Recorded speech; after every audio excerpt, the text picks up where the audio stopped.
कहानी ज्यादा लंबी नहीं है, कृपया इसको पूरी देखिएगा और लाइक और सब्सक्राइब भी कर दीजिएगा। कमेंट में बताइएगा कैसा लगा। एक समय की बात है, पहाड़ियों के बीच में सुंदरपुर नाम का गांव था। वहां सारे गांव वाले खेती किसानी करके अपना जीवन निर्वाह करता था। जहां के ग्रामीण अपनी आजीविका के लिए पूरी तरह से खेती पर निर्भर थे। खेती के अलावा उन लोगों के पास और कोई दूसरे आय अर्जन का साधन नहीं था। एक दिन बरसात के मौसम में आए भयंकर बाढ़ से गांव का सारा खेत बह गया। जो भी खेत में किसानों ने उगाया था वो सब बर्बाद हो गया। सारे गांव वाले परेशान हो गया कि अब क्या करें। पूरा साल का फसल एक ही झटके में बर्बाद हो गया था। गांव में एक मेहनती और उदार किसान राम भरोसे रहता था। गांव वालों को परेशान देखकर उसे काफी दुख हुआ। हालांकि उसकी खेत भी बाढ़ की वजह से खराब हो गया था। राम भरोसे ने अपनी वर्षों की कड़ी मेहनत से कुछ धन बचाकर रखा था कि मुसीबत के वक्त काम आए। उसने बचत का उपयोग अनाज के बीज और लगने वाले खाद खरीदने के लिए किया। निस्वार्थ भावना से उन्होंने ग्रामीणों के बीच संसाधनों को वितरित किया और सुझाव दिया कि सब बारी बारी सबकी खेत जोतने में मदद करेंगे तो कुछ ही समय बाद फसल फिर से तैयार हो जाएगा। और खुद भी सबकी खेत में जा जाकर फसल लगाने में मदद किया। जैसे जैसे दिन बीतते गए, गांव में हरियाली दिखाई देने लगी और उम्मीद फिर से जगी।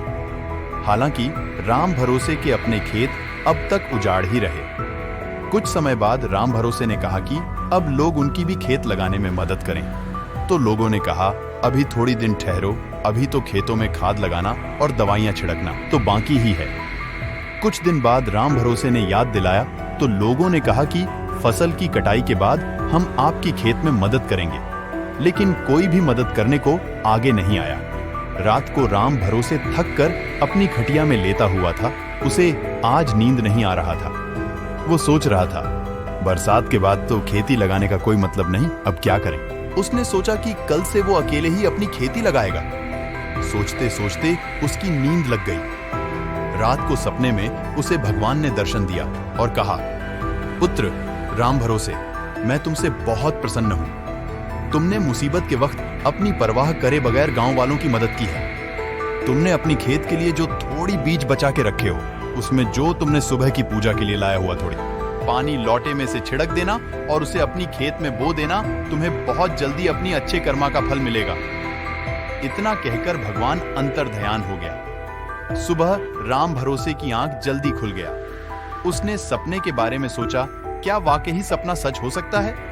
उसने सोचा, कहा जाता है कि सुबह की सपने सच होता है, क्यों ना इसे आजमाया जाए। वैसे भगवान तो कभी झूठ नहीं बोलेंगे। उसने बीज निकाले और उसमें पूजा के पवित्र पानी छिड़का और अपनी खेत में जाकर लगा दिया। देखते ही देखते उसकी खेत में कुछ चकदार छोटे छोटे पौधे उगने लगे और कुछ दिन बाद ही वो पौधा एक सुनहरी पेड़ में बदल गया और उसकी शाखाओं में चमकदार हीरे उगने लगे। राम भरोसे के तो होश का ठिकाना नहीं रहा।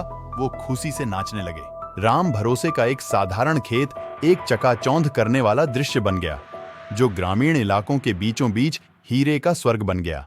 यह खबर तेजी से फैल गई। सारे गांव वाले राम भरोसे के खेत देखने को उमड़ पड़े। उन लोगों को विश्वास नहीं हुआ कि उसके खेत में से बेशकीमती हीरे उगी है।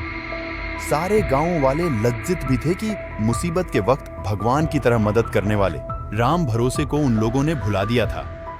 ग्रामीणों ने माफी मांगी और राम भरोसे के नेतृत्व गुणों को स्वीकार किया।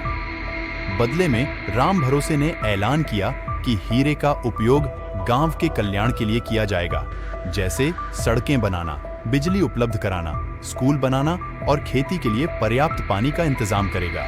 सारे गांव वालों ने राम भरोसे का जय जयकार किया। उसे गांव का मुखिया घोषित किया और उसका सम्मान किया।